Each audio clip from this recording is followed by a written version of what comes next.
दोस्तों, हम सभी जानते हैं कि 23 अगस्त को चंद्रयान 3 ने चांद पर सफलतापूर्वक लैंडिंग कर लिया है।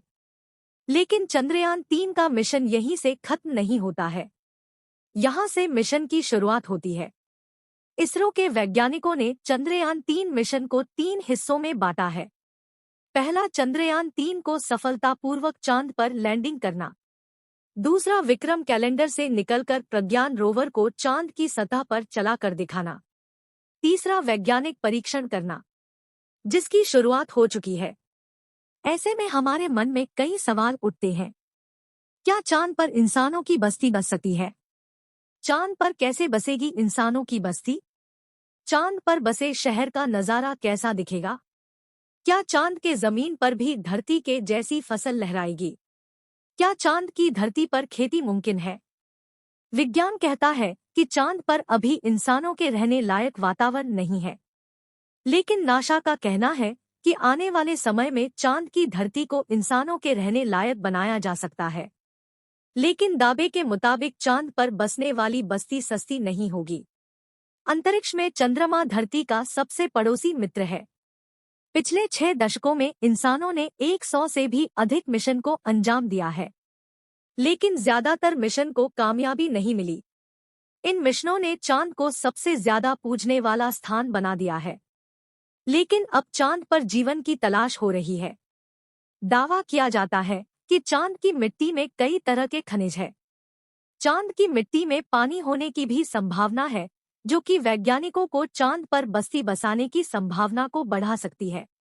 जब से चंद्रमा पर इंसानों ने कदम रखा है, तभी से वहां इंसानी बस्ती बसाने की चर्चा चल रही है।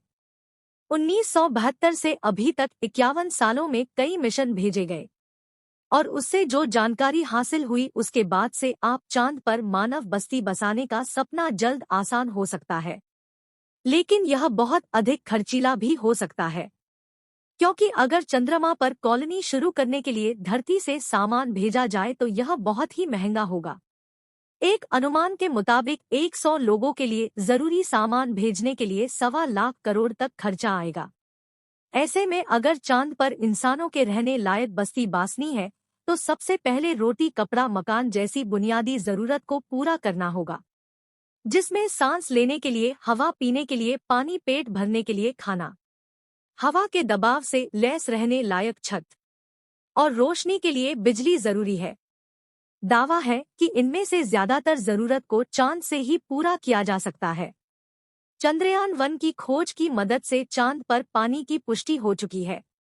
पानी की खोज के बाद इसरो अब चांद जमीन के वर्ग का विश्लेषण करने में जुटा है। नासा के मुताबिक चांद के दक्षिणी ध्रुव पर बर्फ है। बर्फ के साथ साथ वहां प्राकृतिक संसाधन भी हो सकते हैं। नासा का यह मानना है कि अधिक मात्रा में हाइड्रोजन होने की वजह से वहां पर बर्फ होने की संभावना है। चांद के दक्षिणी ध्रुव पर कई बड़े बड़े पहाड़ और कई गड्ढे हैं।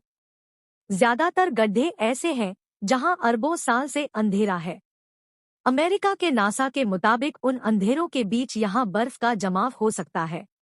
अगर चंद्रयान 3 का विक्रम लैंडर और प्रज्ञान रोवर वहां बर्फ होने की पुष्टि कर देते हैं तो मानव बस्ती बसाने की संभावना और ज्यादा बढ़ जाएगी।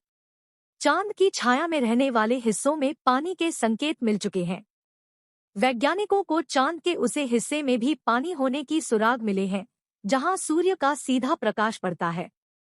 अगर चंद्रयान 3 चांद की दक्षिणी ध्रुव पर बर्फ होने की पुष्टि कर देता है तो चांद की सतह पर मौजूद बर्फीले पानी से इंसानों की बस्ती और चंद्रमा पर अर्थव्यवस्था के आधार को तैयार करने में मददगार साबित हो सकती है।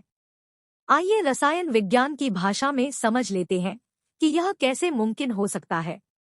रसायन विज्ञान में पानी का सूत्र H2 होता है। पानी के एक एक अणु में हाइड्रोजन और ऑक्सीजन मौजूद होता है।